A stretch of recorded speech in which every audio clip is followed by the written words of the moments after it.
Maka saya masuk ke acara inti. Maka hadirin yang saya hormati, pada kesempatan yang berbahagia ini, mari kita akan masuk ke agenda yang pertama, yaitu seminar mengenai mengenal varian virus SARS-CoV-2 yang akan disampaikan oleh Kak Aisyah Fitrianisa Prawiningrum, Sarjana Teknik, di bawah supervisi Bu Linda Erlina, Magister Farmasi. Sebelumnya saya akan membacakan CV-nya terlebih dahulu.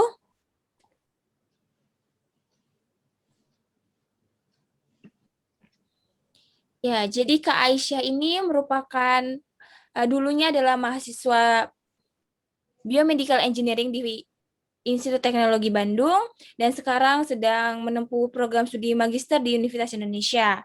Kak Aisyah juga punya banyak pre-professional experience dan proyek-proyek yang sangat membanggakan. Ada juga workshop dan awards conference yang telah dilakukan oleh Kak Aisyah cukup banyak sekali ya. Berarti udah nggak sabar banget nih untuk kita dengar pemateri dari Kak Aisyah. Selanjutnya saya akan membacakan CV dari Bu Linda Erlina, Magister Farmasi. Untuk panitia, mohon bantuannya.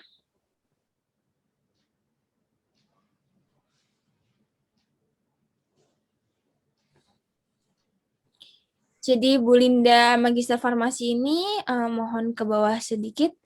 Sekarang bekerja menjadi Junior Research of Bioinformatics Core Facilities Cluster dan beliau dalam bidang edukasi pernah menjadi Master Farmasi di Universitas Indonesia dan mengambil gelar sarjananya di Universitas Pancasila. Untuk research terakhirnya itu mengenai Immune Informatics Study, Design and Activity Evaluation of Multiple Epitope Peptide Vaccine dan telah melakukan publikasi dari tahun 2017 sampai 2020. Oke, mari kita langsung saja ya ke pemateri, Kak Ina. Maka untuk Kak Aisyah, waktu dan tempat saya persilahkan. Baik, terima kasih. Saya izin share screen ya.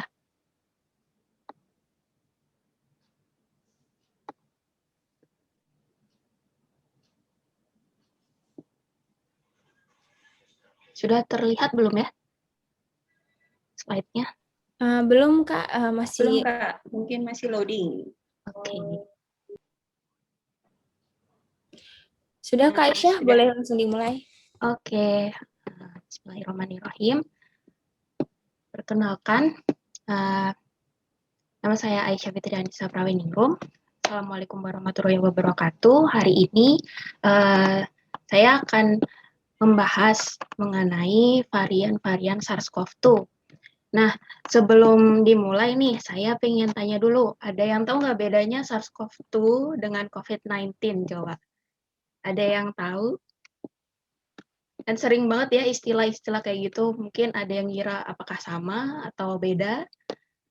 Boleh dijawab di kolom chat.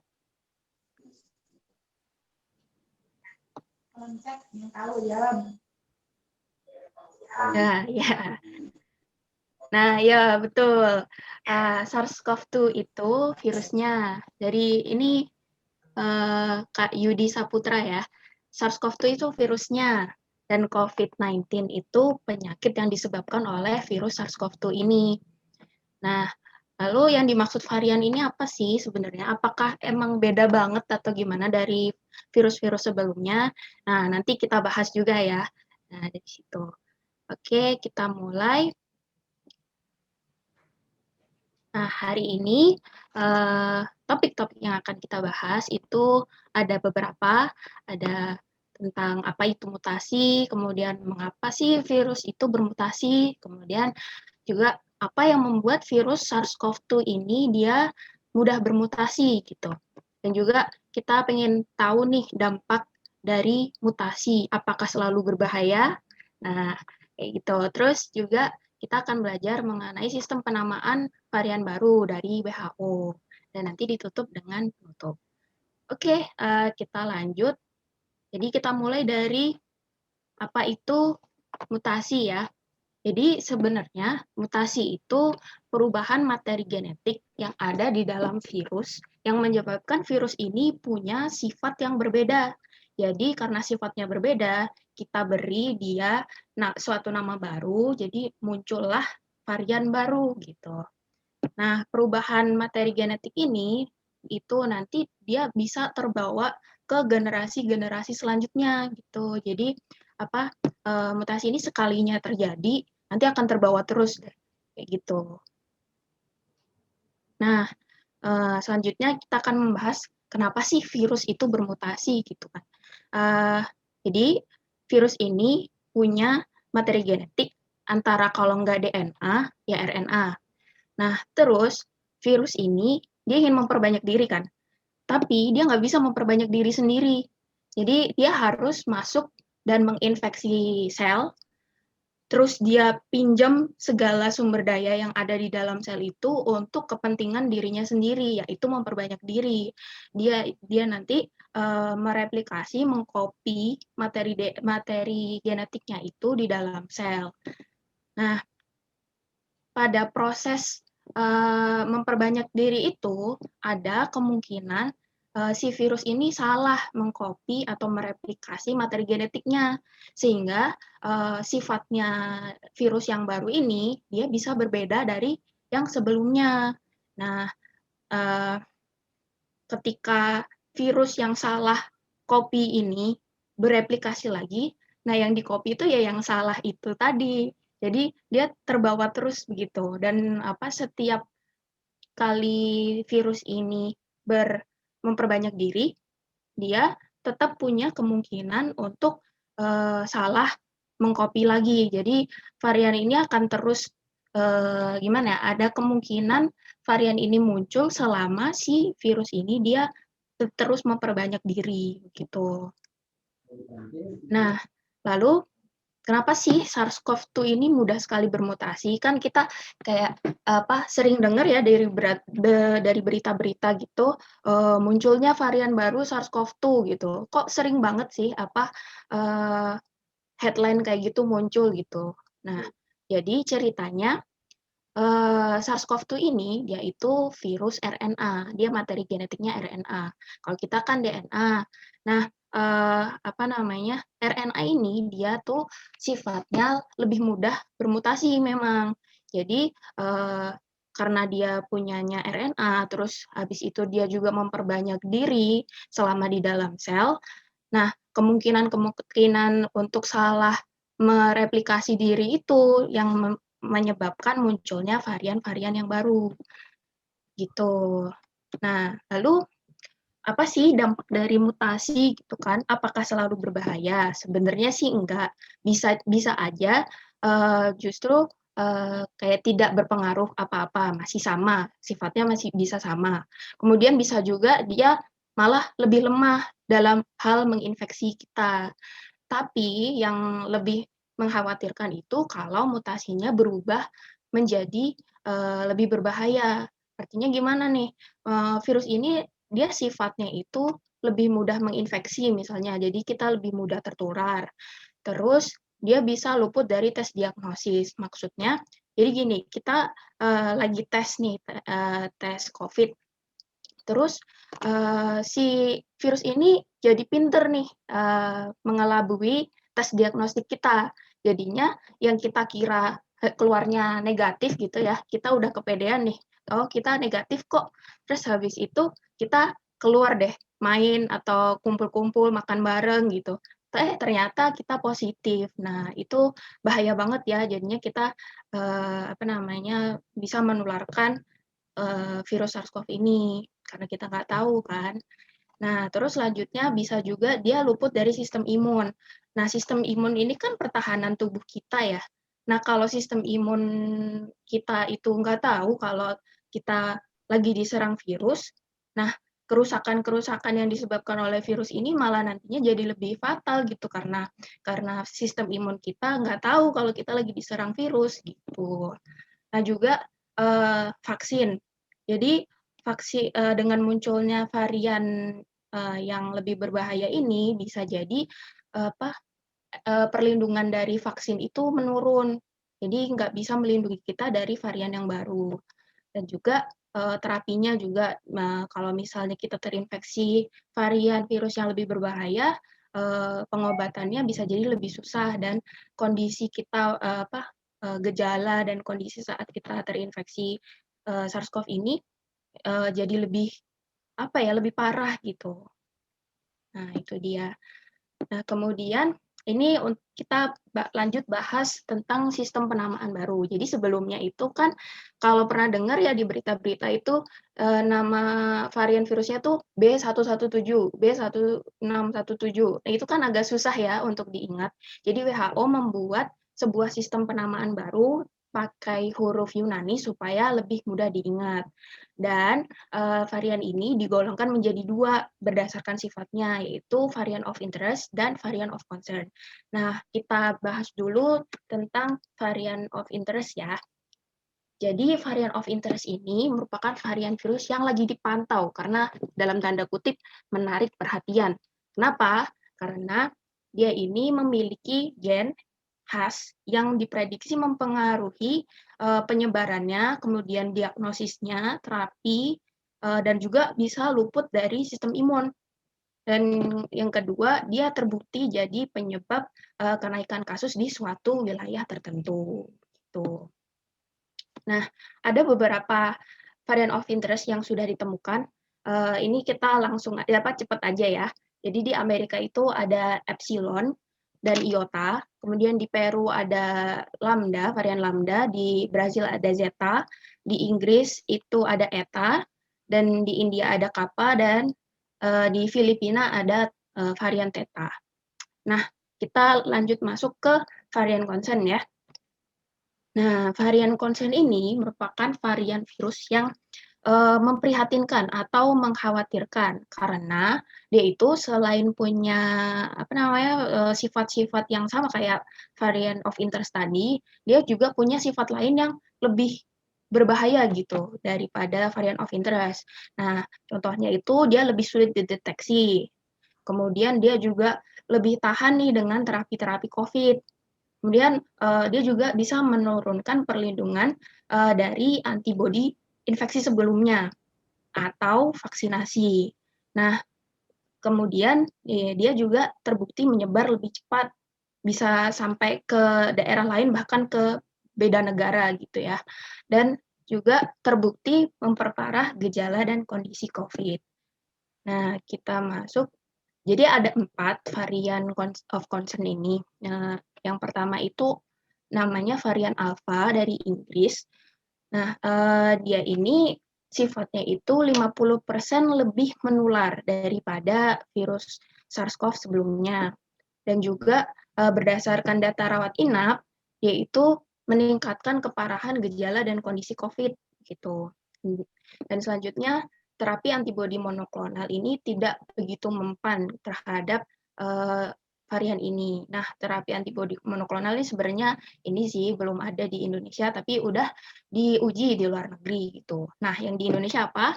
Yang di Indonesia tuh pakainya terapi convalescence.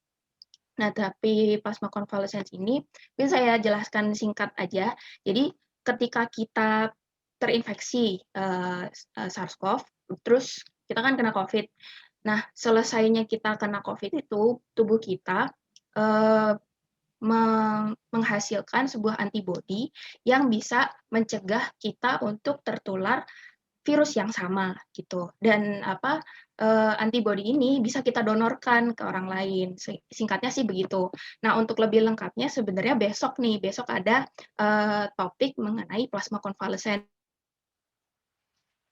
Jadi besok ikut juga ya kalau bisa. Nah, juga terapi dengan maksudnya vaksinasi ya. Vaksinasi juga jadi tidak seefektif sebelumnya. Besok juga ada nih materinya. Jadi jangan lewat ya besok. Nah, selanjutnya varian beta. Varian beta ini dari Afrika Selatan. Sama ya, sebenarnya sifat-sifat dari varian of concern ini mirip-mirip. 50% lebih menular, kemudian perlindungan dari vaksin juga jadi berkurang karena adanya varian ini. Kemudian beberapa terapi antibodi monoklonal dia juga terbukti tidak mempan. Nah, efek dari terapi konvalesen gimana? Ya sama juga menurun dia. Selanjutnya varian gamma dari Brazil. Ini dia sifatnya lebih tahan terhadap terapi antibodi monoklonal. Kemudian perlindungan dari vaksin juga berkurang. Jadi yang udah divaksin nih jangan kendor gitu ya. Tetap harus waspada, takutnya kita masih bisa tertular virus yang varian yang lebih berbahaya ini gitu. Nah, kemudian efek dari terapi konvalesen juga menurun. Nah, terakhir ini yang lagi heboh ya, dia penyebab lonjakan kasus di Indonesia sekarang ini, bahkan kasusnya itu lebih tinggi daripada lonjakan kasus sebelumnya. Nah, dia itu varian Delta dari India. Nah, sifatnya gimana? Sifatnya itu dia lebih menular 60% lebih tinggi dari varian Alpha coba. Padahal varian Alpha ini kan dia udah varian of concern ya, yang udah mudah menular gitu. Jadi ini dia lebih tinggi dari Alpha. Kemudian lebih tahan terhadap beberapa antibodi monoklonal. Kemudian dia juga mengurangi perlindungan dari vaksin. Kemudian efek terapi plasma konvalesen ini juga jadi menurun gitu karena adanya varian Delta ini. Dan yang lumayan mengejutkan itu varian Delta ini menimbulkan gejala lain. Jadi gejalanya tuh lebih mirip kayak flu berat gitu loh. Kayak sakit kepala, sakit tenggorokan, pilek, kayak gitu-gitu. Kan kalau sebelumnya itu kita kenalnya gejala COVID itu kayak demam, batuk ya, terus habis itu hilang indera penciuman kayak gitu kan. Nah, ini agak beda gejalanya. Jadi seringkali orang kayak kiranya oh itu flu biasa gitu. Nah, ini varian Delta itu udah masuk ya di Indonesia, udah banyak berita-beritanya. Sangat memprihatinkan. Jadi ayo kita sama-sama galakan lagi prokesnya, kita nggak boleh kendor. Nah, mungkin sebelum ditutup, saya ada sedikit video, apakah waktunya cukup ya Kakak Moderator?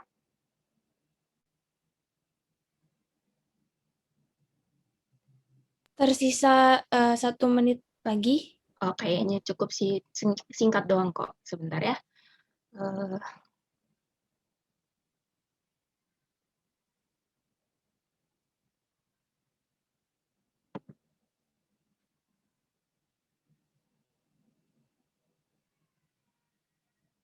Nah, ini video dari WHO. Sudah kelihatan belum?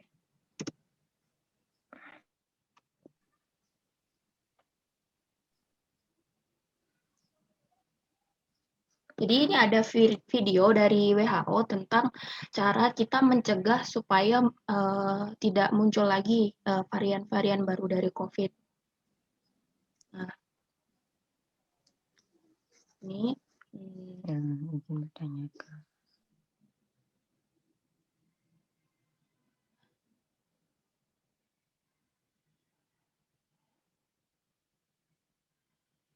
Nah, ini ya, kelihatan kan? Kelihatan kan ya? Kelihatan Kak Aisyah? Oke. Kelihatan Kak. Oke. Nah, ini selama si virusnya itu dia bereplikasi terus, dia selalu akan ada muncul varian baru. Kemungkinan untuk muncul varian baru tuh bisa ada. Nah, caranya adalah kita menggalakkan prokes itu tadi. Nah, ini kalau misalnya stay di rumah aja gitu, dia bisa mencegah munculnya varian baru, pakai masker, dan sebagainya. Nah, untuk mencegahnya itu kita harus vaksinasi, rajin cuci tangan, jaga jarak, hindari kerumunan ya, dan pakai maskernya. Gitu. Oke, mungkin itu, dan sedikit tambahan lagi, kalau misalnya pengen tahu info-info terkait COVID, itu nah kita bisa ke webnya WHO, ada kok yang bahasa Indonesia. Jadi who.int/Indonesia. Nah, itu kita bisa lihat di sini ada infografis-infografis yang menarik dan informatif gitu ya.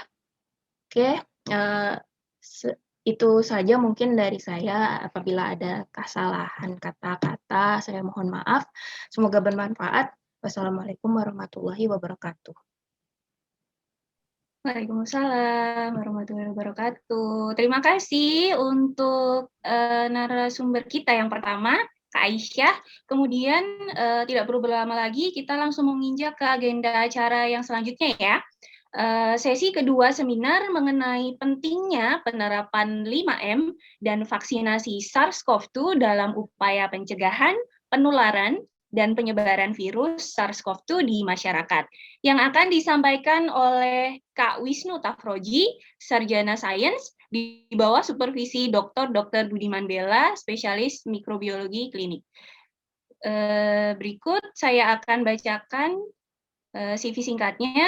Nama beliau adalah Wisnu Tafroji, kemudian beliau sekarang sedang bekerja sebagai Research Assistant di Eijkman Institute di bagian molekular bakteriologi ya.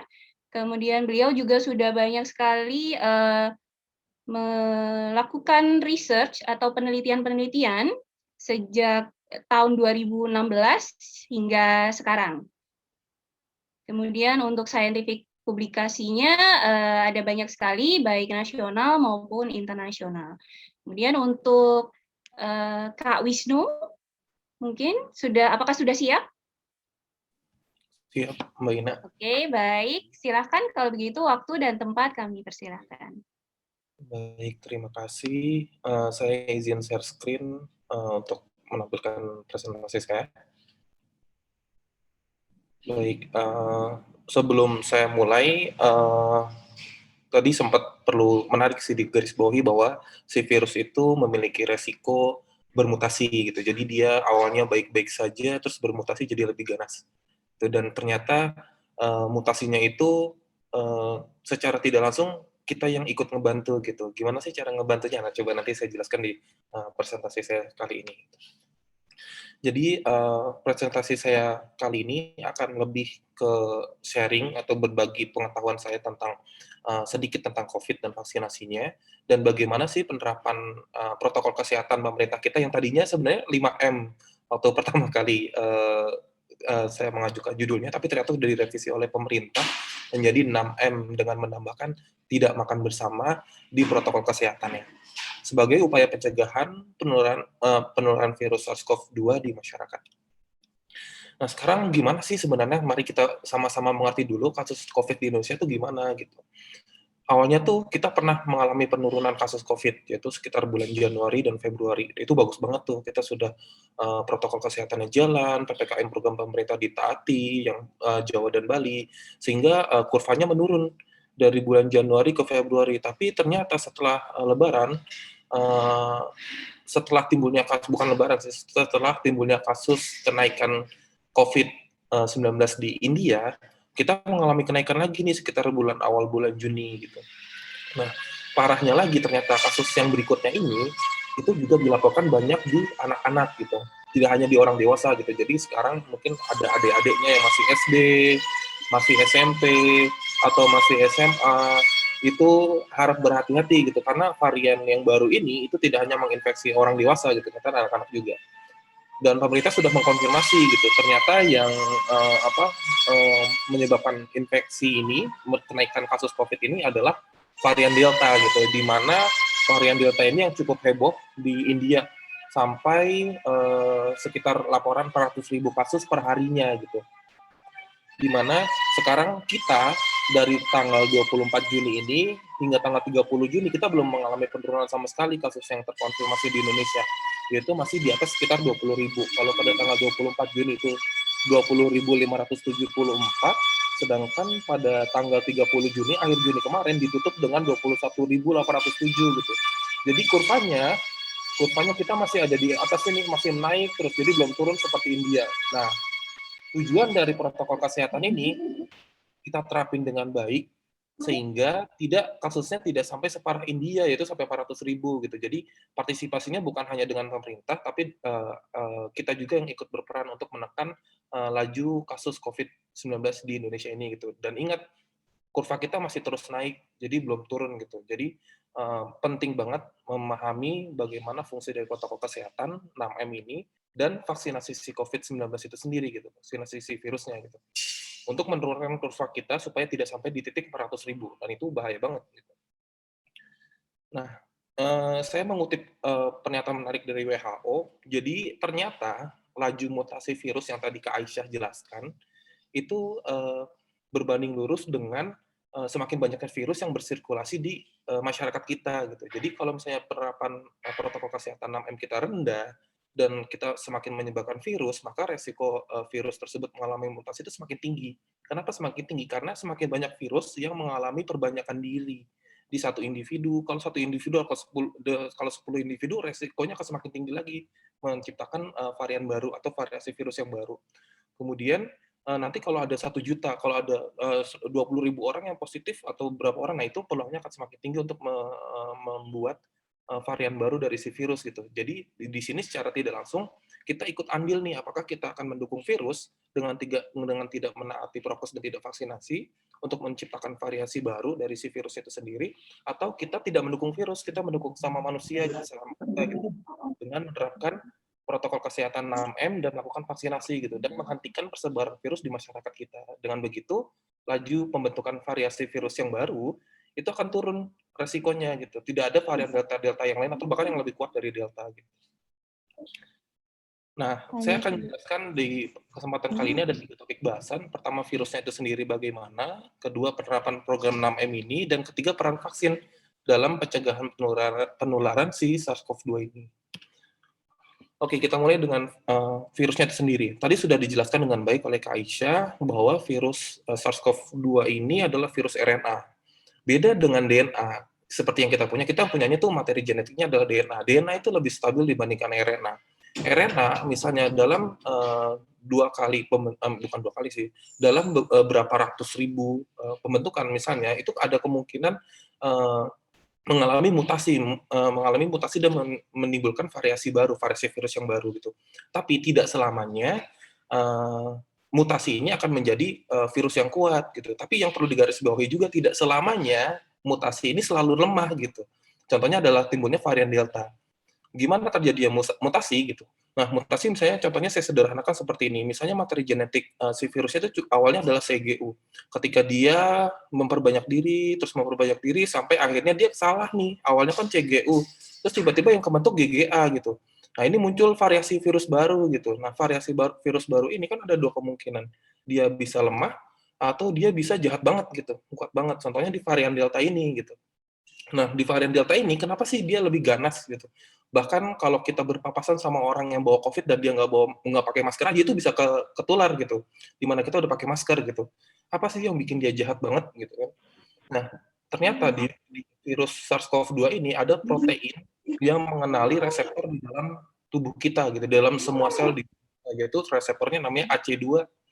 Nah, AC2 ini deket banget nih, suka banget sama si RBD, atau kebalikannya, si RBD suka banget sama AC2. Kayaknya ini cinta satu arah sih. Si AC2 nggak suka banget sama RBD.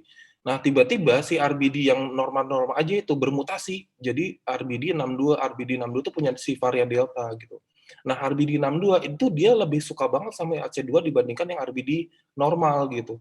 Jadi misalnya kalau ada 100 RBD normal, itu paling yang nempel ke AC2 paling cuma 20 misalnya atau 10 gitu. Sebagai perbandingannya, RBD 62 ini akan dari 100 RBD yang ada di situ bisa 80%-nya itu nempel ke AC2 gitu. Itu yang membuktikan ganasnya varian Delta akibat mutasi di protein RBD 62 ini gitu yang dimiliki oleh varian Delta. Kemudian transmisi dari si virus SARS-CoV-2 ini gimana sih? Transmisinya sebenarnya sangat mudah. Si virus itu yang perlu diperhatikan. Jadi pertama yang perlu digarisbawahi adalah virus itu akan dibawa oleh droplet atau aerosol. Bahasa sederhananya adalah cipratan ludah atau cipratan lendir ingus yang kita keluarkan ketika kita batuk, bernyanyi, berbicara, berteriak, bahkan ketika kita manggil tukang bakso gitu nggak pakai masker, itu akan nyipratin ludah kita atau lendir ingus kita gitu misalnya.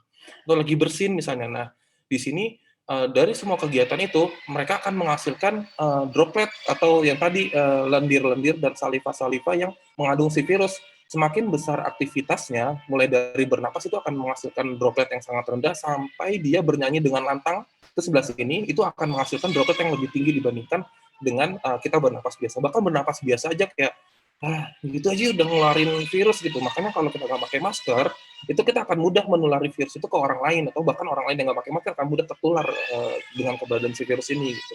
Dan rute infeksinya itu ada 3, hidung, mulut, dan mata. Nah, cara pencegahannya gimana? Ya kita tutup 3 rute ini gitu. Semakin banyak yang ditutup, itu semakin berkurang resiko kita kena infeksi virus si SARS-CoV ini. Nah, rute penularannya tadi, karena dia lewat hidung, mulut, dan mata, jadi ada 3 rute utamanya. Pernapasan, yaitu kita menghirup droplet yang ada virusnya tadi, atau kontak langsung. Nah, kontak langsungnya ini bukan kita bersentuhan ya kontak langsungnya, tapi misalnya ada orang yang lagi batuk, ada yang lagi bersin, terus tiba-tiba kita jaraknya cuma setengah meter dari dia gitu. Terus kita nggak pakai masker. Nah, kalau nggak pakai masker kan kena cipratannya iya di mata gitu misalnya. Terus kita nyedot cipratannya dengan hidung dan mulut gitu. Double dah itu, triple malah, 3-tiganya kena semua gitu. Makanya pakai masker gitu. Kemudian permukaan benda yang mengandung droplet. Jadi misalnya orang yang bawa COVID tadi, terkena infeksi virus SARS-CoV-2 tadi, dia bersin, terus ditutup sih pakai tangannya gitu. Terus habis itu habis itu tangannya nggak dibersihin, ternyata dia megang gagang pintu gitu. Nah, orang yang sehat megang gagang pintu dan dia nggak cuci tangan, dia akan kena infeksi dari virus SARS-CoV-2 ini gitu. Nah, gambar ini menunjukkan fungsi dari masker untuk mengurangi droplet, baik yang mengeluarkan dropletnya ataupun yang beresiko terpapar sama dropletnya gitu. Jadi semakin kita menggunakan masker, baik menggunakan masker, maka semakin kecil resikonya gitu, karena kita semakin kecil menyumbangkan droplet-droplet yang beresiko terdapat virusnya ke udara gitu, yang bisa dihirup sama orang. Nah, pencegahannya gimana? Ada program protokol kesehatan yang namanya 6M sekarang. Jadi memakai masker tujuannya untuk melindungi hidung dan mulut supaya tidak terekspos dengan droplet tadi, menjaga jarak yang disarankan oleh WHO dan CDC adalah 1 meter sampai 2 meter, kemudian mencuci tangan yang tadi jika kita memegang benda yang terdapat virusnya itu kalau nggak cuci tangan akan ada resiko masuk ke dalam tubuh kita dan kita terinfeksi, menghindari kerumunan. Tujuannya supaya kita dapat menjaga jarak kita sekitar 1 sampai 2 meter sehingga di kerumunan itu tidak mungkin tercapai jaga jaraknya gitu. Makanya kita menghindari kerumunan supaya jaga jarak kita tetap terjaga gitu. Mengurangi mobilitas, tujuannya adalah mengurangi resiko kita untuk menyebarkan virus kemana-mana gitu. Dan menghindari makan bersama. Menghindari makan bersama ini tujuannya supaya ketika dia lepas masker, ketika nyuap gitu, kan tadi kan sudah dibilang kalau kita bernapas aja itu mengeluarkan droplet gitu, dan di situ ada resiko kita menulari gitu. Makanya sekarang untuk menghindari kita dianjurkan untuk menghindari makan bersama gitu. Jadi kalau bisa satu meja satu orang aja gitu supaya penularan, terutama adanya varian Delta ini ya, kita jadi lebih hati-hati. Penularan itu terjadi peluang terjadinya penularan itu sangat rendah dengan makan sendiri gitu dibandingkan dengan makan berdua atau bareng-bareng. Oke, kita mulai dengan M yang pertama, yaitu memakai masker. Kenapa sih kita perlu memakai masker gitu? Tadi sudah banyak saya jelasin kalau rute penularannya itu adalah lewat droplet dan aerosol gitu. Jadi penting banget nih kita menutup hidung dan mulut kita minimal untuk bisa menghindari cipratan dari droplet dan aerosol dan kita hirup ke dalam tubuh kita sehingga kita terinfeksi oleh si virus. Kemudian dalam pemakaian masker apa aja sih yang perlu kita perhatikan? Pertama, cara penggunaan maskernya gimana? Kedua, apakah pemilihan masker yang kita sudah pakai, yang kita sudah pilih itu baik atau enggak gitu untuk mencegah terjadinya infeksi virus ke kita gitu. Nah, ini saya coba ambil dari CDC 2021, baru protokolnya masih tahun ini. Jadi pemilihan masker yang baik itu gimana sih? Pertama yang 2 lapis atau lebih. Jadi yang 1 lapis yang masker buff itu buat motor itu nggak boleh dipakai. Ternyata tidak cukup untuk menghalau virus ke hidung dan mulut kita. Kedua, harus bisa menutupi bagian hidung dan mulut secara sempurna. Jadi kalau maskernya kegedean, itu lebih baik jangan digunakan atau ujungnya disimpulkan gitu, diikat baru kita menggunakan. Jadi dia harus menutupi bagian hidung dan mulut secara sempurna dan tidak ada celah antara sebelah kiri dan kanan atau di antara hidung ini gitu. Yang kedua, pas di muka gitu. Nah, ini tidak menimbulkan celah kanan dan kiri sama seperti tadi. Kalau misalnya masker yang kegedean, itu nanti akan timbul nih celah di sebelah kanan dan sebelah kiri atau sebelah atas sini antara hidung dan pipi itu kan akan ada celah segitiga gitu ya. Nah, itu beresiko masuknya aerosol ke dalam pernapasan kita. Terus yang ketiga, Yang keempat, ini memiliki kawat pengerat hidung. Jadi tujuannya tadi untuk menutup jalur infeksi tadi. Yang nggak boleh, pertama pakai masker yang tidak sulit untuk bernapas, memiliki saluran untuk mengeluarkan napas, terus yang terakhir pakai yang punyanya tenaga medis. Nah, itu nggak boleh kita berebutan sama mereka gitu, karena mereka adalah garda terdepan, jadi kita prioritaskan mereka untuk membantu saudara-saudara kita yang kena COVID-19. Nah, cara penggunaannya gimana? Intinya yang saya bold ini menutupi mulut dan hidung secara sempurna. Jadi tidak ada udara yang keluar masuk di sebelah. Dan yang nah, yang tidak boleh, ini banyak banget nih yang mungkin sering kita jangan takut untuk mengingatkan. Jadi misalnya kalau ada yang ngeliat yang dikalungin di leher, tolong dipakai maskernya yang benar dong, karena mereka beresiko menyumbang virus SARS-CoV di masyarakatnya gitu. Kemudian diikat di kepala, dipasang di dagu, di telinga, hidung, terus hanya menutupi hidung, tidak menutupi hidung, jadi mulutnya aja gitu. Hidungnya masih beresiko karena hidung akan menghirup aerosol dan droplet kan. Kemudian hanya menutupi hidung, mulut yang nggak tertutup, misalnya kalau lagi makan gitu, terus dia cuma nutup hidung lah, itu kan dia napasnya lewat mulut ya. Terus nanti droplet yang temannya itu bisa kehirup sama dia gitu, nah, makanya dia akan terinfeksi balik oleh si SARS-CoV tadi. Kemudian yang digantung di lengan, saya nggak tahu sih digantung di lengan untuk apa sebenarnya, tapi ini prosedur yang salah untuk cara memakai masker. Kemudian ini buktinya, jadi kalau kita tidak memakai masker dan kita bersin, itu segini besar droplet yang kita keluarkan dibandingkan kita memakai masker gitu. Jadi pakailah masker sekarang untuk menjamin kesehatan kita maupun kesehatan orang di sekitar kita. Nah, ini yang protokol terbaru dari CDC karena varian Delta ini sangat invasif atau sangat menginfeksi manusia. Jadi disarankan untuk menggunakan double masker. Jadi yang masker bagian dalam ada masker medis, yang bagian luar adalah masker kain gitu seperti itu. Nah, dengan metode ini ternyata kita bisa melindungi diri kita sebesar 85,4%. Jadi kita menurunkan jauh tuh sekitar 14,6% resiko kita untuk terinfeksi dari si virus SARS-CoV tadi. Nah, ini yang menjaga jarak. Kenapa menjaga jarak? Lihat dropletnya. Jadi ketika orang bersin, kalau kita jaraknya setengah meter sekitar di sini, itu akan kena terpapar droplet dari si virusnya. Sementara kalau kita jaga jarak sekitar 2 meter, kita akan terbebas dari resiko infeksi virus yang terkena droplet. Kemudian yang ketiga, mencuci tangan, dan syaratnya adalah minimal 20 detik dengan sabun, dan kalaupun dengan alkohol, itu minimal konsentrasi alkoholnya 60%.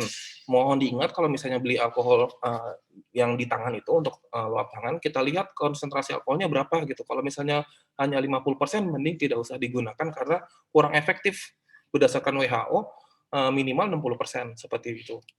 Kemudian yang berikutnya, saya jadi satu, menghindari kerumunan, karena di kerumunan tidak ada jaga jarak sama sekali, jadi resiko infeksinya semakin meningkat.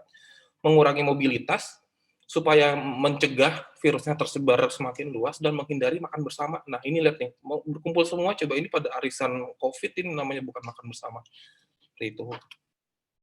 Terakhir, vaksinasi. Tujuan vaksinasi itu apa sih? Untuk memperkuat sistem imun. Yang kedua, melindungi tubuh dari infeksi dari virus SARS-CoV-2 ini gitu. Jadi kalau misalnya virus yang masuk ke dalam tubuh yang sudah ada tentara yang lawan si virus, itu akan lebih kecil resikonya dibandingkan kita nggak punya apa-apa, seperti itu. Intinya sih. Nah, ini yang ingin saya tunjukkan perbandingan antara yang yang tidak divaksinasi dan setelah divaksinasi. Dan mohon diingat, setelah divaksinasi itu kita masih memiliki resiko untuk terinfeksi virus SARS-CoV-2. Jadi gunakan protokol kesehatan sebaik mungkin yang 6M tadi. Nah, misalnya dia orang yang belum tervaksinasi, dia tidak akan memiliki sistem imun sama sekali. Jadi virus akan berkembang dengan cepat di dalam tubuhnya dan tidak terkontrol. Terkontrolnya baru akan lebih lama, mungkin sekitar 3 minggu atau 4 minggu berikutnya, ketika sistem imun tubuh sudah terbentuk. Tapi ketika sistem imun tubuh kita sudah terbentuk, virus tidak akan punya kesempatan untuk berkembang lebih tinggi lagi, lebih banyak lagi gitu. Virus akan ditekan oleh sistem imun tubuh kita, sehingga tidak sampai pada kondisi membuat kita gejala berat. Makanya fungsi dari vaksinasi tadi adalah menurunkan resiko infeksi dengan gejala berat. Jadi kalau kita pun terinfeksi lagi setelah divaksinasi, gejalanya tidak akan parah-parah banget gitu. Dan menurunkan resiko kematian saat terjadi infeksi kembali gitu, gara-gara si SARS-CoV-2 ini gitu. Jadi karena tubuh kita sudah lebih kuat dibandingkan sebelum divaksin gitu. Nah, yang terakhir, jadi pesan dari yang saya sampaikan adalah saat ini kondisi penularan virus SARS-CoV-2 sangat memprihatinkan, terutama di Indonesia. Kasus kita masih tinggi, grafik kita belum menurun, makanya penerapan protokol kesehatan 6M dan vaksinasi itu adalah cara yang terbaik yang bisa kita lakukan untuk mencegah terjadinya infeksi di diri kita sendiri maupun di masyarakat. Ingat, tadi ketika semakin banyak virus yang bersirkulasi di masyarakat, kita mendukung virus untuk mengalami mutasi. Berarti kita mendukung virus untuk menjadi lebih kuat peluangnya gitu.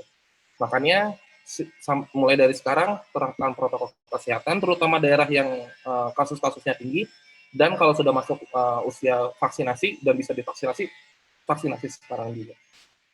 Ya, demikian yang bisa saya sampaikan dan saya bagikan. Wassalamualaikum warahmatullahi wabarakatuh. Saya kembalikan ke moderator. Terima kasih. Baik, Waalaikumsalam warahmatullahi wabarakatuh. Terima kasih. Itu tadi penyampaian materi dari Kak Wisnu. Jadi bagaimana para peserta? Sudah lebih mengerti ya, sudah lebih paham. Mungkin kalau kemarin-kemarin cara memakai maskernya masih kurang betul, mungkin bisa dapat diperbaiki. Kemudian mau langsung untuk pengumuman, Anabel? Kita masuk ke sesi tanya jawab dulu aja, Kak Ina. Oke, baik. Kita akan masuk ke sesi tanya jawab ya yang selanjutnya. Silakan. Jadi untuk pertanyaan yang pertama saya cek terlebih dahulu ya.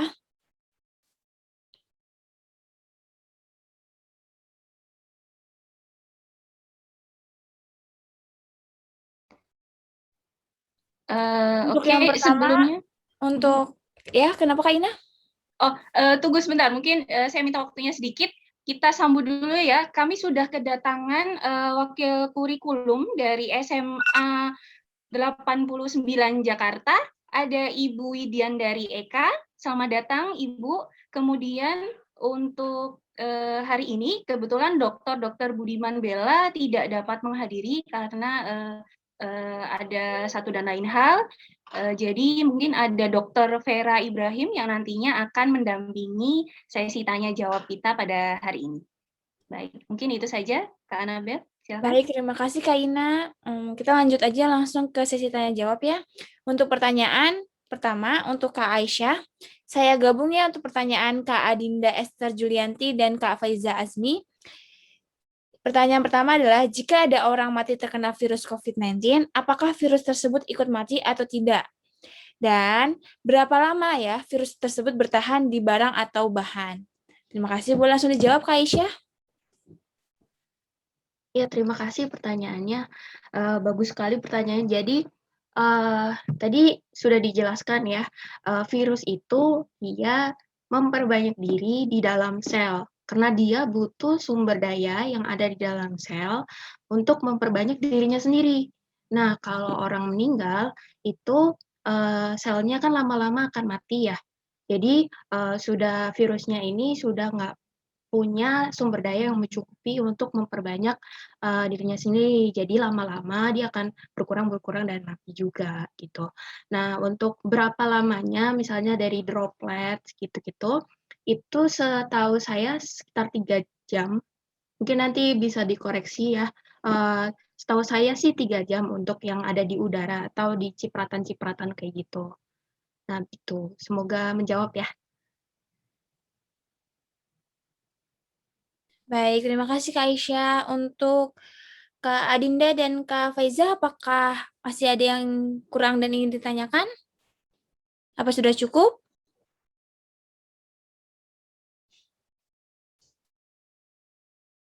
Baik, karena tidak ada respon, maka saya anggap sudah cukup ya Kak. Kita lanjut ke pertanyaan dari Kak Yudi Saputra. Kak Yudi Saputra bertanya, pada saat varian virus itu yang dihasilkan dari hasil mutasi, dari berbagai varian virus yang ada, bagian materi genetiknya berbeda di segmen apa, Kak? Apakah ada segmen protein spike-nya atau bagaimana ya, Kak? Jadi dia bertanya perbedaan mutasinya di bagian apa sih, Kak, di virus-virus itu? Nah, ya. Ada tahu juga ya tentang protein spike-nya. Jadi benar emang virus SARS-CoV-2 ini dia punya beberapa komponen gitu, bisa dibilang. Jadi ada protein spike-nya yang ada di luar itu. Nanti dia berikatan dengan bagian yang ada di sel kita. Kemudian ada juga nanti envelope-nya atau sampulnya, membrannya dia, kemudian ada materi genetiknya dan sebagainya. Nah, bagian mana sih yang yang mudah bermutasi itu? Nah, sebenarnya ada bisa dianalisis gitu.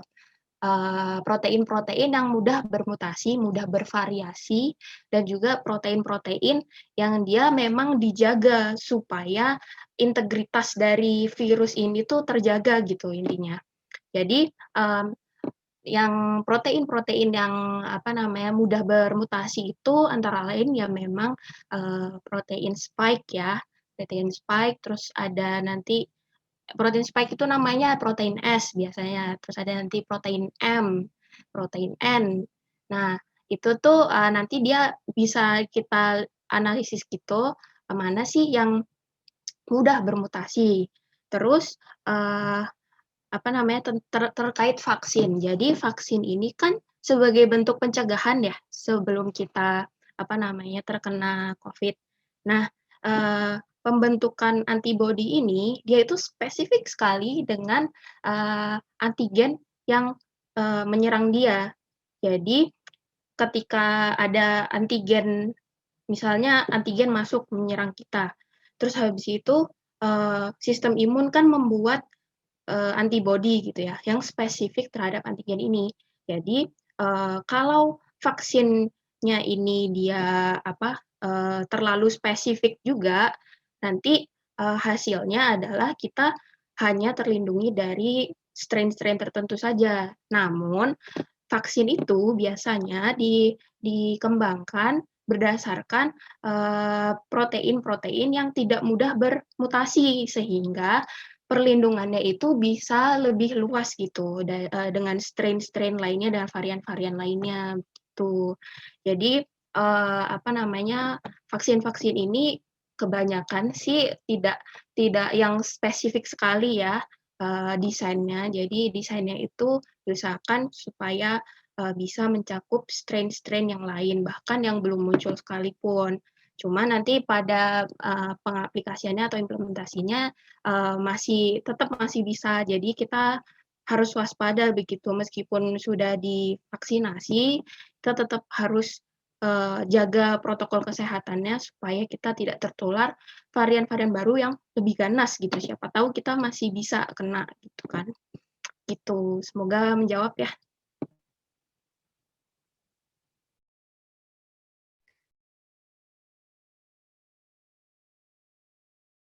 Bagaimana Kak Yudi Saputra, apakah sudah terjawab?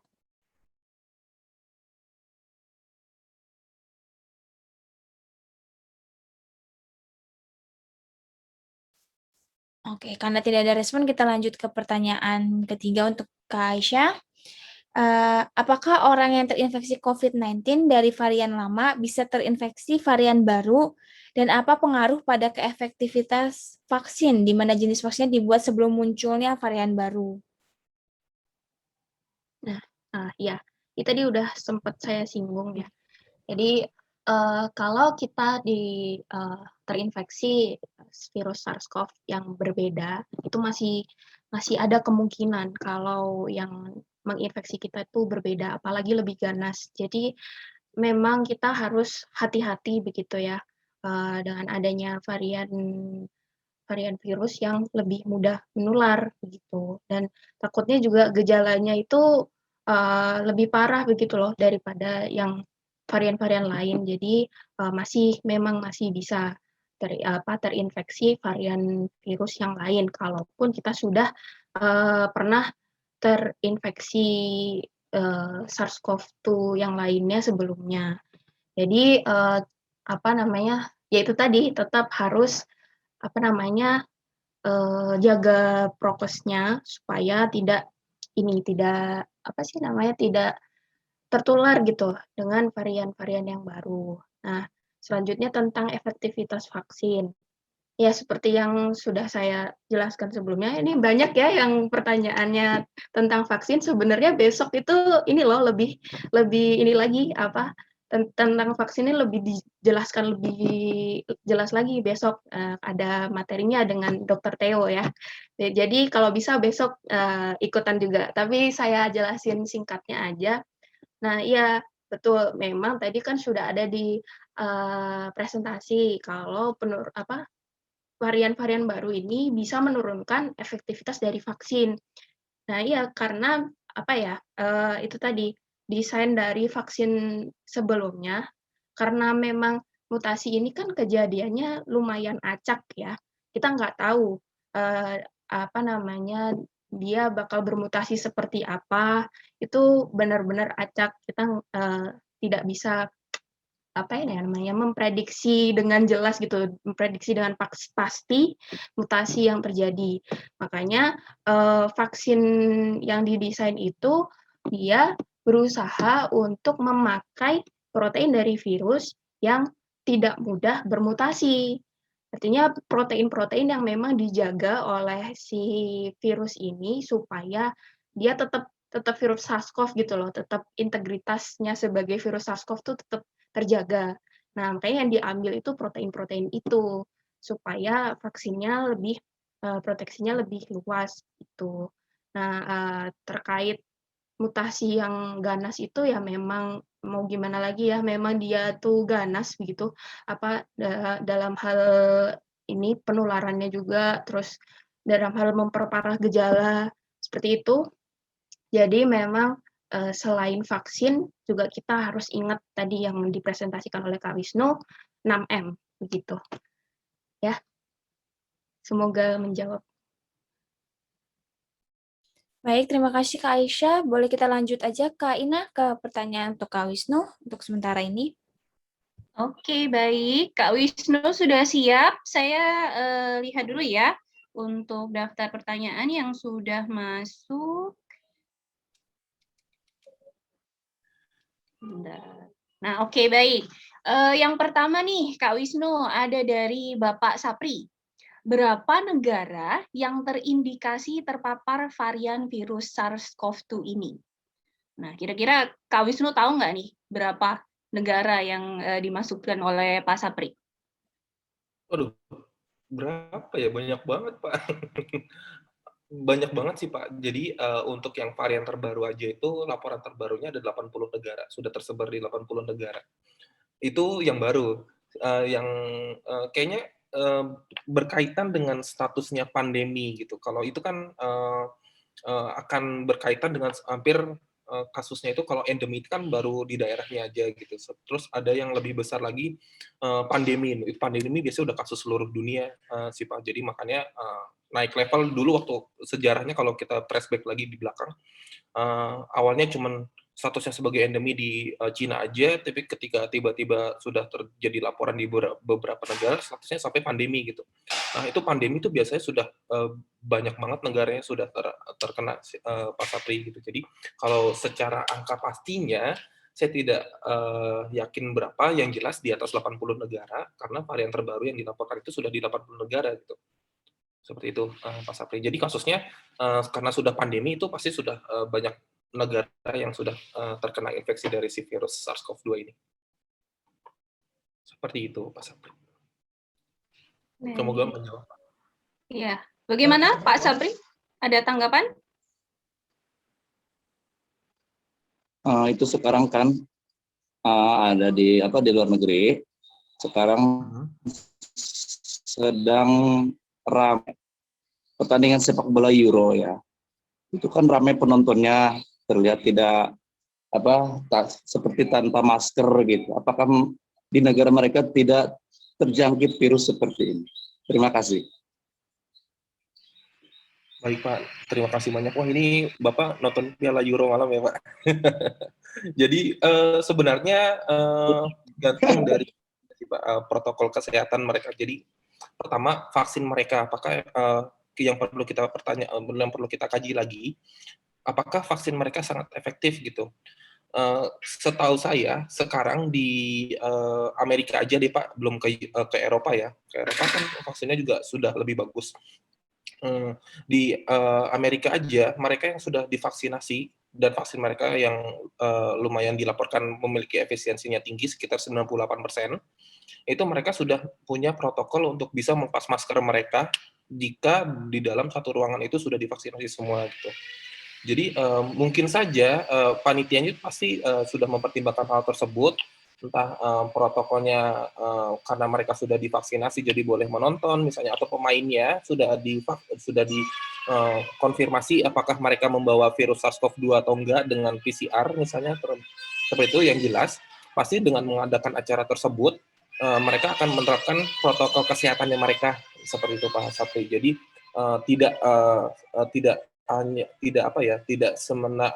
tanda kutip semena-mena mengadakan acara tersebut tanpa persiapan atau pencegahan untuk terjadinya penularan virus SARS-CoV-2, seperti itu Pak Sapri. Jadi yang perlu diperhatikan tadi bagaimana protokol kesehatan yang mereka diterapkan di negara mereka, yang mereka juga mempertimbangkan program tersebut berdasarkan program vaksinasi yang sudah mereka jalankan, dalam artian sudah berapa persen, apakah herd immunity-nya sudah terbentuk, apakah komunitas di sana itu sebagian besar sudah divaksinasi sehingga menurunkan resiko penularan virus SARS-CoV-2 dan sebagainya, sehingga mereka memperbolehkan mengadakan pertandingan Euro Cup dan ditonton oleh sebagian besar masyarakatnya. Seperti itu, Pak Sapri. Oke, baik. Mungkin kami batasi ya sampai sejauh itu dulu, Pak Sapri. Mungkin kita lanjutkan ke pertanyaan yang selanjutnya ya, Kak Wisnu. Ada dari Bapak Ando Mangkuluhur. Pertanyaannya adalah, apakah alat testing COVID-19 di Indonesia sudah terstandar dengan baik dan betul-betul akurat? Ataukah masih sering misvalidation atau misaccuracy?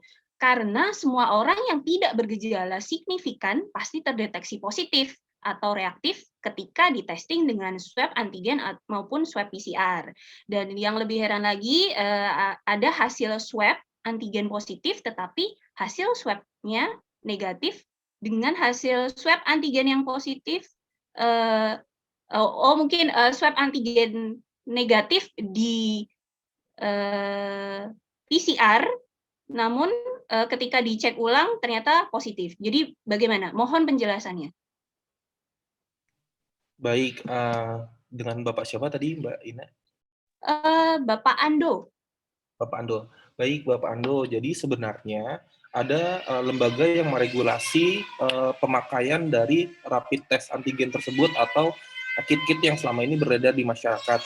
Seperti itu. Dan yang perlu digarisbawahi adalah bagaimana sensitivitas dari tiap metode pengujiannya, Pak Ando. Jadi misalnya dalam swab antigen ini, sensitivitasnya itu saya kurang tahu angka pastinya, sekitar 70-80% kalau tidak salah. Nah, dengan angka tersebut, jadi misalnya ada 10 orang yang terinfeksi sama si virus SARS-CoV. Dengan sensitivitas 70-80% tadi, kita masih miss nih 2 orang tadi yang harusnya dia terdeteksi, tapi nggak terdeteksi gitu. Karena sensitivitasnya cuma 80%. Atau dari 100 orang yang sudah pasti kena virus SARS-CoV, dites dengan kit tersebut, tapi karena cuma 80% atau 70% efisiensinya, sensitivitasnya, maka cuman bisa mendeteksi 70 orangnya, padahal 30 orangnya juga positif gitu.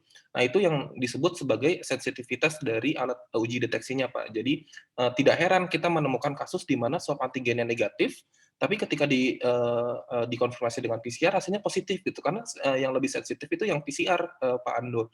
Jadi misalnya kalau PCR itu sensitivitasnya lebih tinggi, sekitar di atas 95%. Jadi kalau ada 100 orang yang terkena COVID dan dideteksi atau bahkan mencapai 100%, saya lupa angka pasti, tapi sekitar 98-99%. Nah, ketika mereka terkena COVID dari 100 orang di testing, dengan tes PCR ini akan bisa menjaring 99 orang, sementara satunya mungkin bisa nggak kejaring gitu, atau mungkin sangat rendah terdeteksinya, seperti itu. Jadi tergantung dari alat sensitivitas alat uji diagnostik yang digunakan, semakin tinggi sensitivitasnya, maka semakin akurat dia mendeteksi infeksi atau tidaknya. perbandingannya antara tadi tes PCR dengan tes swab antigen, di mana ada kejadian yang tes swab antigennya negatif, tapi ternyata PCR-nya positif gitu, karena tes PCR-nya itu lebih sensitif dibandingkan dengan tes antigennya. Seperti itu, Pak Ando, yang bisa saya jelaskan. Baik, terima kasih. Mungkin itu ya, Bapak Ando sudah cukup jelas ya. Jadi memang tergantung dari tingkat sensitivitas dari masing-masing alatnya sendiri. Oke, kita beranjak ke pertanyaan yang ketiga. Ada dari Kak Robert Fajri Maula dari Universitas Jember. Nah, ini dari Jember nih. Kak, izin bertanya, bagaimana cara agar semua masyarakat patuh dan menggunakan masker maupun prokes? Saya tanya begitu karena saya dengar ada slogan COVID tuh, penyakit orang Jawa dan orang luar Jawa itu nggak ada yang namanya COVID. Gimana tuh, Kak Wisnu tanggapannya? Gimana ya sebenarnya? Ini sebenarnya PR kita para tenaga medis untuk sebenarnya PR kita untuk mencerdaskan semuanya, dalam artian bukan mencerdaskan sih, memberi pemahaman lebih jauh bahwa COVID ini beneran ada gitu. Jadi dengan informasi seperti ini berarti perlu diperbanyak nih acara-acara seperti ini, acara-acara untuk seminar awam untuk menyadarkan mereka. Kunci utamanya sih sebenarnya kesadaran mereka sih. Bagaimana mereka mau menerapkan protokol kesehatan 6M gitu. Kalau misalnya kesadaran mereka masih belum paham kalau COVID itu benar-benar ada gitu. Nah, itu pasti kesadaran mereka untuk menerapkan protokol 6M akan lebih rendah. Beda halnya jika mereka sudah percaya nih COVID itu beneran ada, dan sebenarnya orang-orang yang menyebarkan informasi mengenai COVID itu tidak ada, COVID itu hanya rekayasa pemerintah, COVID itu hanya rekayasa tenaga medis dan sebagainya gitu. Itu perlu dikaji lagi sumbernya dari mana, seperti itu, Pak. Jadi supaya informasi itu benar valid gitu, atau bahkan dia hanya mengada-ngada, hanya teori yang dia bentuk gitu. Oh, ini hanyalah konspirasi dari pemerintah, konspirasi dari tenaga medis, padahal kita dari sisi tenaga medis, dari segi pemerintah juga sudah merangkum semua data yang kita punya gitu untuk menjelaskan bahwa COVID itu benaran ada. Dari case report-nya juga sudah ada, kasus per harinya juga sudah ada. Tapi ya itu apakah ada sesuatu yang mungkin masih menjadi PR kita untuk mengedukasi mereka, sesuatu yang benar-benar membuat mereka percaya gitu. Kita sih berharapnya jangan sampai beneran nauzubillah min dzalik, dia baru sadar COVID ketika salah satu anggota keluarganya beneran terkena gitu. Jadi untuk menyadarkan mereka bagaimana menerapkan protokol kesehatan atau meningkatkan kesadaran mereka untuk menerapkan protokol kesehatan, itu sejauh ini sih sudah diusahakan sekali oleh pemerintah ya, dengan menginformasikan bahwa COVID itu benar ada, terus ada kelonjakan kasus di berbagai dunia gitu, terus atau masuk ke personal issue ya, maksudnya ke masalah pribadinya sendiri, apakah memang dia ada satu hal yang membuat dirinya itu tidak percaya bahwa COVID itu tidak ada, sehingga dia tidak mengimplementasikan protokol 6M ini, Pak. Jadi kalau ditanya bagaimana cara membuat mereka benar-benar menerapkan protokol 6M, mungkin mereka perlu diedukasi lebih lanjut sehingga memahami benar bahwa COVID ini tuh beneran ada, dan resiko infeksinya seperti sebagaimana yang saya sebutkan tadi, mulai dari pernapasan, jadi mulai dari transmisi dari tangan yang terkena droplet virus SARS-CoV, dan personal hygiene atau kebersihan pribadi yang tidak bagus, tidak cuci tangan dan sebagainya, itu yang menjadi resiko terkena virus. Mungkin perlu edukasi yang lebih jauh sehingga nanti ketika dia sudah sadar bahwa COVID ini beneran ada dan resikonya sangat berbahaya, itu dengan sendirinya insya Allah mungkin dia akan mulai menerapkan protokol 6M kesehatannya gitu, Pak. Mungkin perlu edukasi lebih lanjut aja sih, Pak, untuk menyadarkan mereka.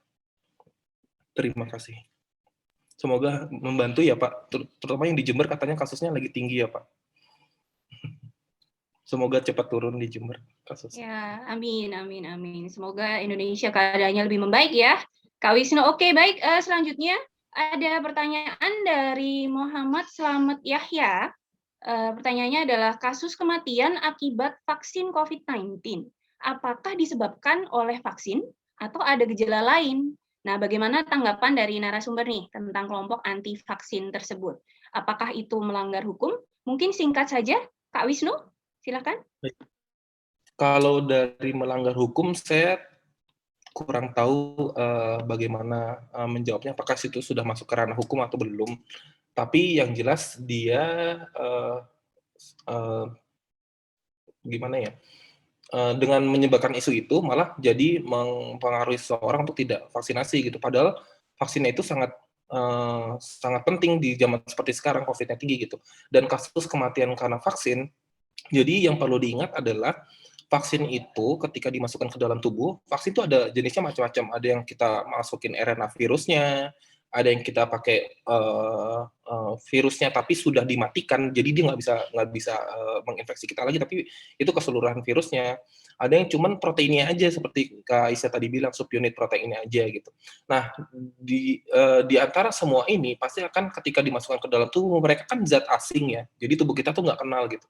Jadi tubuh kita akan menyerang mereka gitu sebagai respon dari tubuh terhadap zat asing tersebut gitu. Nah, yang perlu diperhatikan adalah respon tubuh terhadap zat asing tersebut, dalam hal ini vaksin, itu sangat beragam gitu.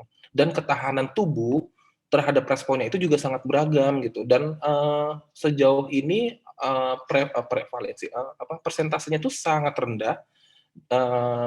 Jadi sejauh ini baru hanya kalau nggak salah 2 atau 3 kasus yang dilaporkan dari sekian sekitar 12 juta vaksinasi yang sudah dilaporkan gitu.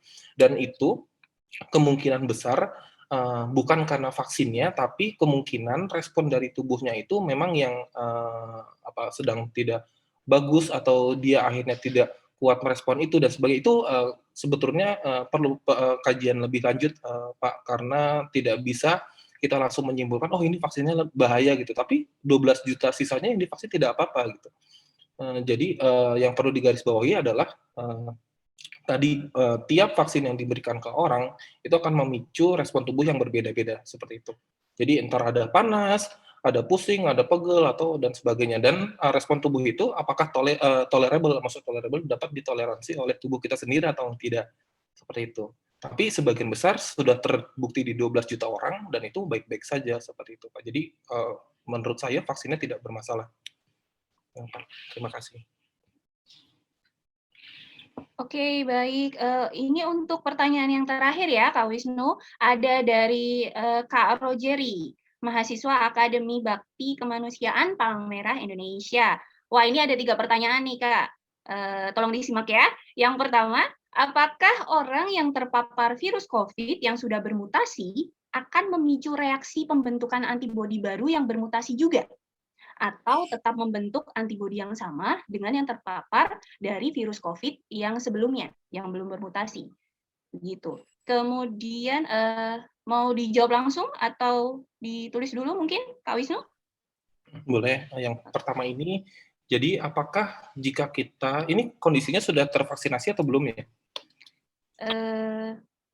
Tidak diberikan keterangan sih ya, tapi dia hanya menambahkan karena setahu saya jika antigen dari virus masuk ke dalam tubuh akan memicu pembentukan antibodi, hanya seperti itu saja. Betul. Jadi coba saya mungkin saya anggap sebagai sudah divaksinasi karena di pertanyaannya sudah dibilang terbentuk antibodi baru. Gitu. Jadi ini tergantung vaksin yang diberikan. Kalau misalnya vaksin yang diberikan adalah tadi yang sempat saya bilang ada 3 jenis vaksin, ini akan dijelaskan lebih lanjut oleh Dr. Theo di hari berikutnya.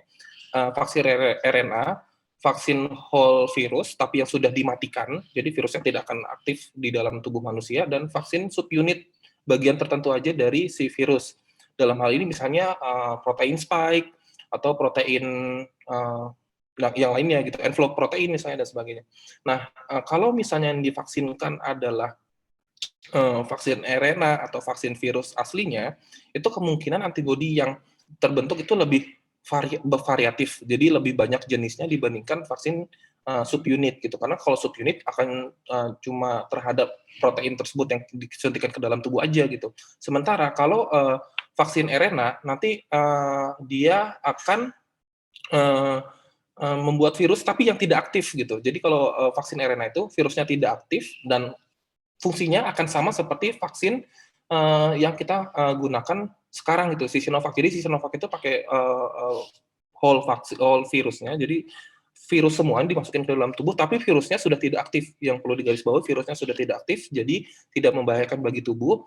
Dan sistem imun tubuh akan mengenali semua protein yang ada di permukaan vaksin. Jadi antibodi yang terbentuk lebih banyak dibandingkan yang subunit gitu. Nah, nanti ketika ada varian baru yang masuk, misalnya varian Delta nih, sementara kita divaksinasinya varian Alpha gitu kan. Nah, misalnya, oh ternyata varian Delta dan varian Alpha ini cuma beda, mutasinya terjadi di protein RBD gitu, yang tadi saya bilang untuk penempelan ke reseptor ACE2. Nah, ketika dia masuk ke dalam tubuh, orang yang divaksinasi dengan RNA dan virus utuh yang sudah diinaktivasi tadi, dia akan punya pilihan antibodi lain yang mengenali protein-protein lain yang ada di tubuh virus, seperti itu. Sementara kalau misalnya protein RBD tadi, dia tidak akan dikenali karena sudah mengalami mutasi, seperti itu. Nah, kalau misalnya protein vaksinasinya protein subunit, kemungkinan ketika dia masuk atau subunitnya misalnya RBD dan dia sudah mutasi gitu, tapi masih ada bagian-bagian lain dari protein subunit RBD tadi yang kemungkinan masih bisa dikenali oleh antibodi yang dihasilkan dari vaksinasi sebelumnya gitu. Jadi masih tetap dilawan oleh tubuh, tapi karena dia ada bagian yang termutasi, jadi efektivitasnya jadi lebih rendah. Nah, kalau dibilang apakah ada mutasi dari antibodi baru, tidak, maksudnya lebih cenderung ke kita membuat antibodi baru terhadap varian baru yang baru masuk dibandingkan antibodi kita yang bermutasi untuk menyesuaikan mereka gitu. Karena antibodi yang sudah terbentuk di dalam tubuh kita itu hanya akan mengingat satu jenis protein atau antigen yang terpapar ke dalam tubuh kita gitu. Jadi antibodi tersebut tidak mungkin bermutasi. Yang terjadi adalah ketika varian baru masuk di tubuh kita itu akan membentuk antibodi baru terhadap varian baru tersebut, seperti itu. Tapi dengan dilawan, tubuh kita juga akan melawan dengan antibodi-antibodi yang udah ada, yang bisa mengenali antigen atau protein-protein dari si virus tadi yang masih bisa dikenal oleh tubuh yang tidak mengalami mutasi, seperti itu. Semoga menjawab. Kemudian, Mbak. Oke, baik. Selanjutnya ya, apakah orang yang memiliki imun tubuh yang kuat dapat memicu mutasi virus yang juga lebih kuat karena virus yang akan masuk dalam melakukan usaha untuk menginvasi tubuh itu dapat mengubah materi genetik yang lebih kuat. Bagaimana tuh, Kak Wisnu? Baik, jadi kasusnya sekarang kita punya sistem imun tubuh yang sudah kuat. Berarti satu lagi yang perlu digarisbawahi adalah proses perbanyakan virus terjadi di dalam sel manusia. Jadi mutasi itu hanya akan terjadi peluangnya ketika mereka melakukan perbanyakan, yaitu di dalam sel manusia atau sel eukariot yang lain, tergantung hostnya. Kalau manusia berarti di manusia, kalau di hewan dia di hewan. Nah, ketika sistem imun tubuh kita kuat, berarti sistem imun tubuh kita itu bisa menurunkan laju atau resiko dari si virus tadi menginfeksi sel tubuh kita gitu, sehingga proses perbanyakan virusnya tidak terjadi. Apa yang terjadi dengan mutasinya? Mutasinya juga tidak terjadi karena virusnya tidak mengalami perbanyakan di dalam tubuh kita, atau kalau terlalu ekstrim bilang tidak terjadi, resikonya sangat-sangat rendah mengalami mutasi si virusnya ketika sel imun kita, sistem imun tubuh kita itu meningkat atau kuat gitu. Karena ketika sistem imun tubuh kita kuat dan antibodi kita sudah terbentuk, pasti sistem imun tubuh kita itu akan mencegah si virus itu masuk ke sel tubuh kita atau menginfeksi sel tubuh kita, ataupun kalau sudah masuk menginfeksi sel tubuh kita, dia akan dihancurkan selnya gitu. Jadi tidak ada peluang bagi si virus untuk memperbanyak dirinya sehingga membuat kita sakit dan bergejala lebih berat. Dan selama proses perbanyakannya itu, karena dia tidak mengalami perbanyakan virus, langsung diserang oleh sistem imun tubuh, maka tidak ada peluang untuk si virus untuk melakukan mutasi gitu. Jadi sistem imun tubuh yang kuat itu berbanding terbalik dengan resiko terjadinya mutasi di virus SARS-CoV gitu. Jadi semakin kuat itu akan menekan laju mutasi dari si virus. Seperti itu, Mbak, kemungkinannya. Baik, lanjut untuk pertanyaan yang terakhir, singkat saja. Apakah pengguna masker berlapis-lapis dapat menurunkan kadar oksigen dalam tubuh? Jadi iya atau tidak nih Kak Wisnu?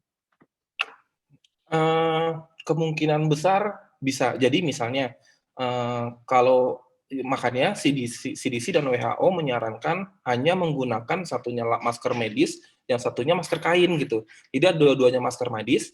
atau bahkan tidak dua-duanya menggunakan masker N95 yang digunakan tenaga medis sekarang gitu. Kenapa? Karena kesulitan bernapas. Kalau kita kesulitan bernapas, otomatis oksigen dalam tubuh kita akan menurun seperti itu. Jadi baiknya ikuti protokol yang sudah ada, jangan ditambahkan karena insekuritas kita atau takut nih gitu. Jangan-jangan satu masker masih kurang nih, udah pakai 2 masker medis gitu. Tapi ingat tadi syarat yang disarankan CDC, kalau misalnya masker tersebut membuat kita sulit bernapas, itu tidak direkomendasikan. Karena tadi kita harus menjaga konsentrasi oksigen dalam tubuh kita, jangan sampai kita tidak terpapar virus, tapi kita terpapar penyakit lain karena kekurangan oksigen dalam tubuh. Seperti itu. Mbak Ina, terima kasih. Oke, baik. Sudah cukup jelas mungkin ya, Kak Rogeri? Baik, terima kasih untuk Kak Wisnu dan Kak Aisyah. Ya. Sekarang saya persilakan kepada Ibu Linda dan Dr. Vera. Apakah ada yang mau ditambahkan, Dok, Bu? Ya, baik. Terima kasih Kakak Moderator. Mungkin saya ingin menambahkan ya dari presentasi Kak Wisnu dan Kak Aisyah. Tadi sudah sangat jelas dan sangat menjawab untuk pertanyaan-pertanyaan dari Bapak, Ibu, dan adik-adik sekalian.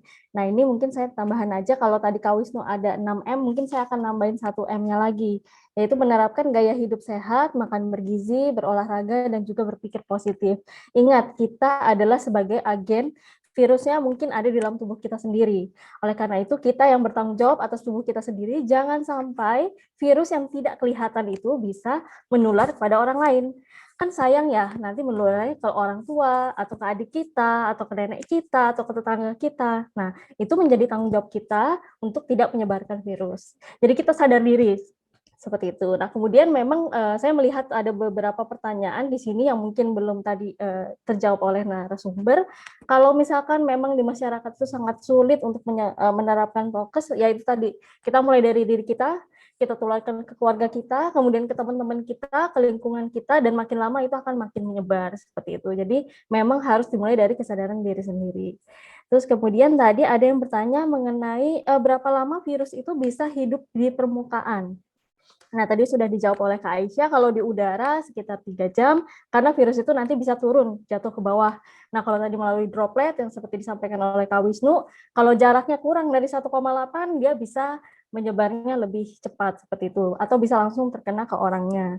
Nah, kemudian kalau di permukaan benda, bagaimana? Misalkan kalau untuk kaca, itu dia bisa bertahan 5 hari. Jadi menurut penelitian dari Cleveland, itu seperti itu. Terus kalau di kayu, dia bisa sekitar 4-5 hari, di plastik atau di baja bisa sampai 5 hari, kemudian di tembaga bisa 4 jam, kemudian di kertas bisa 4-5 hari. Nah, tadi juga ada pertanyaan, kalau misalkan orangnya itu meninggal, terus kemudian terkena COVID-19, itu bagaimana ya? Apakah masih virusnya masih hidup, atau nanti bagaimana, apa bisa menular, dan lain-lain. Oleh karena itu, orang yang meninggal dengan posisi COVID-19, itu pemakamannya terpisah, biasanya dengan pemakaman umum. Karena itu tadi, virus yang ada di dalam tubuh, walaupun orangnya sudah tiada, tapi dia masih bisa menularkan. Nah, oleh karena itu, kondisi dari orang yang meninggal tadi, jenazahnya dikondisikan sedemikian rupa, sesuai dengan peraturan protokol kesehatan, dan juga diberikan berlapis ya, jadi berlapis untuk supaya didesinfektan dulu, supaya waktu ke lingkungan itu tidak mencemari. Dan virus itu bisa bertahan hidup sekitar 30 hari lebih di dalam kondisi jenazah tersebut. Nah, ini penelitiannya dari Departemen Forensik dari Universitas Siena, Italia. Terus kemudian tadi ada pertanyaan juga, kalau bagaimana kalau di sekitar rumah itu ada yang terkena COVID-19.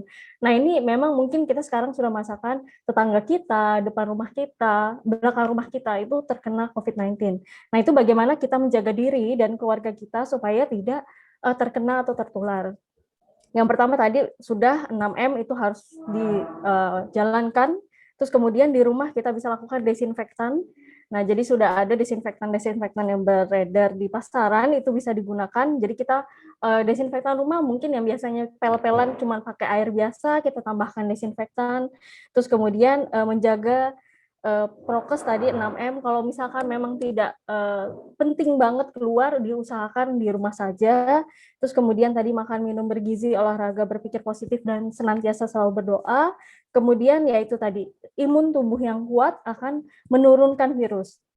semakin banyak orang yang memiliki imunitas kuat, maka nanti virusnya akan mati. Jadi tidak akan bisa berkembang biak. Virus yang bisa bermutasi adalah ketika banyak orang yang sakit.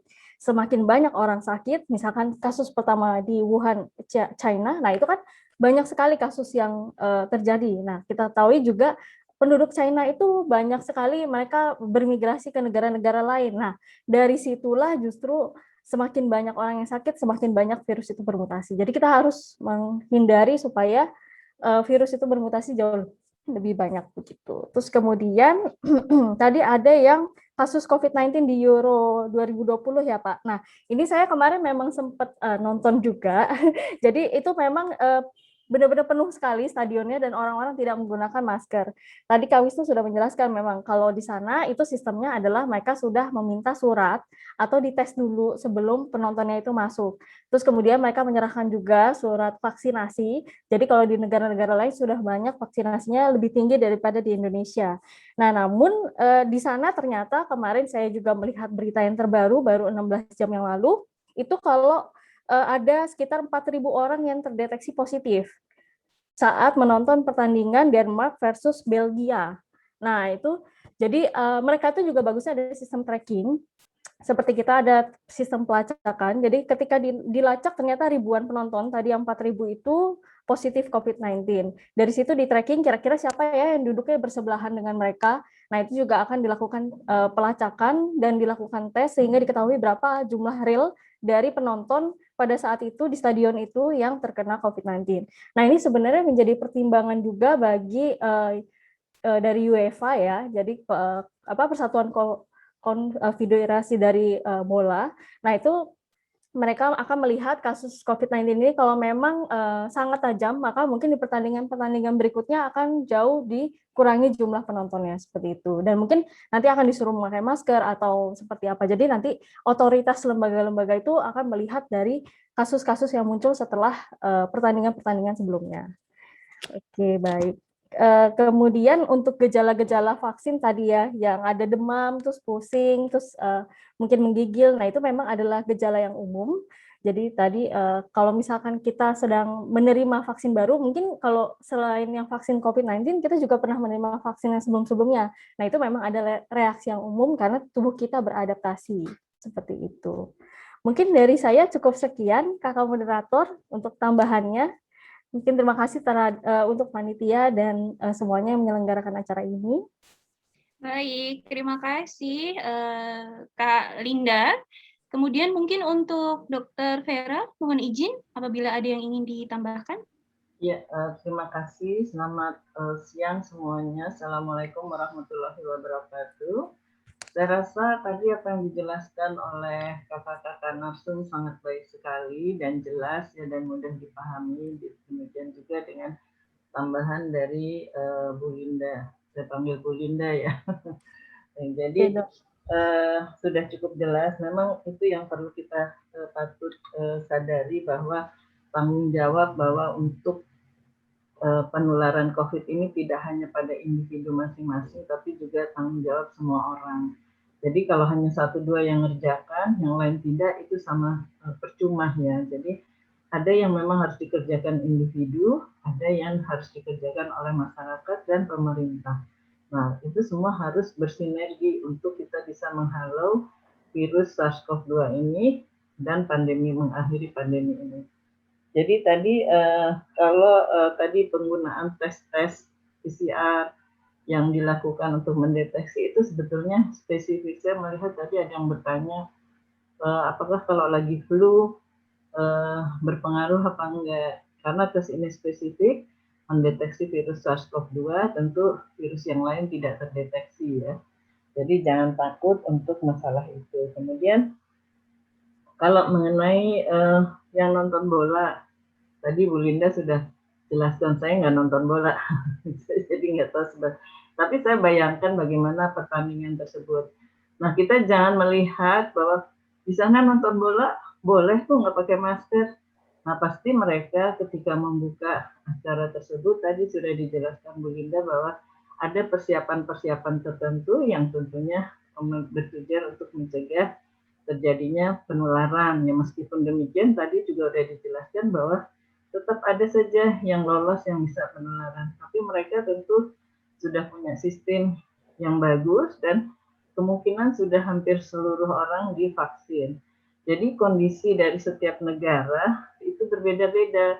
Kita nggak bisa bilang kenapa di sana seperti itu, di sini enggak. Nah, itu tergantung tadi kalau prevalensinya masih tinggi, sementara cakupan vaksinnya belum merata, terus disiplin kita juga berbeda. Nah, tentu kita tidak bisa menyamakan. Mungkin ada yang dengar juga di Singapura kok udah dianggap seperti flu biasa. Ya, kok kita enggak, padahal kan kita dekat. Nah, itu kondisinya beda. Di Singapura seperti apa? Yang saya dengar mereka punya pelacak per orang ya. Jadi dia udah ketahuan kalau dia nanti berdekatan dengan yang positif, dia harus segera tes dan sebagainya. Jadi dia punya sistem yang berbeda, tentu strategi dari setiap negara kan berbeda-beda. Nah, kita sekarang harus bersama-sama pada prinsipnya adalah mencegah si virus itu masuk ke dalam tubuh kita. Karena virus itu dia memerlukan sel yang sesuai, jadi yang punya reseptornya tentu, masuk untuk memperbanyak diri sendiri. Nah, ketika dia bereplikasi memperbanyak diri, disitulah kesempatan terjadinya mutasi-mutasi yang akan menghasilkan varian-varian. Jadi sebetulnya kalau kita memberi kesempatan virus itu masuk ke dalam tubuh kita, kita juga memberi kesempatan untuk virus itu menghasilkan varian-varian. Nah, varian-varian itu ada yang bisa hilang kemudian karena dia memang tidak pas karena harus beradaptasi. Virus itu berubah itu untuk beradaptasi, jadi makin lama dia berubah. Nah, yang bertahan itu virus-virus yang bisa menyesuaikan, artinya makin mudah menginfeksi antar manusia. Karena virus ini kan awalnya diperkirakan dari kelelawar, dia nggak bisa menginfeksi manusia, tapi kemudian terjadi perubahan pada tempat menempelnya pada sel masuk, kemudian dia bisa menginfeksi manusia, tapi belum secepat seperti yang sekarang, karena kemudian terjadi perubahan-perubahan pada tempat tersebut, sehingga sekarang kita bisa lihat ada varian-varian yang sangat cepat, karena dia udah sangat pas dan sangat beradaptasi untuk bisa cepat menular antar manusia. Dan seterusnya virus itu begitu perilakunya. Jadi satu-satunya cara adalah karena virus ini belum ada obatnya, ya. Kita belum punya obat yang spesifik terhadap virus ini. Jadi kita harus mencegah tadi virus masuk ke dalam tubuh kita, maka sebaiknya kita harus divaksinasi karena vaksinasi itu bisa memproteksi kita. Taruhlah tadi ada varian yang berubah, bisa kita terinfeksi, tapi vaksin itu berpengaruh pada memperpendek masa sakit, kemudian menurunkan keparahan sehingga menjadi gejala ringan dan sebagainya. Karena tadi seandainya memang tidak pas lagi vaksin itu kan ada bagian-bagian yang memang sengaja diambil untuk ditimbul antibodi yang mencegah virus itu masuk ke dalam tubuh kita. Nah, kalau ada yang nggak pasti ada bagian-bagian lain yang memberikan antibodi. Jadi sangat membantu meskipun kita bisa terinfeksi lagi kemungkinannya, tapi tadi dia membantu menurunkan keparahan, memperpendek proses sakit. Dan kemudian jangan lupa untuk mencegah virus masuk ke dalam tubuh kita tadi prokes yang 6M atau ditambah 1 tadi sama Bu Linda jadi 7. Nah, itu yang harus diterapkan karena pada prinsipnya kita memutus rantai penularan. Jadi saya rasa kita sama-sama harus bekerja sama semuanya untuk tadi memutus rantai penularan sehingga virus itu tidak bisa berkembang biak dan melakukan mutasi menghasilkan varian-varian baru. Jadi kita harus melaksanakan vaksin dan menerapkan prokes yang tadi sudah dijelaskan dengan baik oleh Wisnu dan narasumber yang lain. Saya rasa itu yang saya sampaikan. Ada lagi yang mau ditanyakan umpamanya? Atau cukup sekian, silahkan saya kembalikan pada kakak moderator. Baik, terima kasih kepada Dr. Vera, Bu Linda, Kak Aisyah, dan Kak Wisnu. Maka waktu sudah menunjukkan hampir pukul jam 12, maka dengan ini akan saya tutup terlebih dahulu. Maka demikian keseluruhan rangkaian acara pada hari ini. Terima kasih atas perhatian dan partisipasinya. Kami juga memohon maaf untuk pertanyaan yang sudah masuk namun belum sempat terjawab.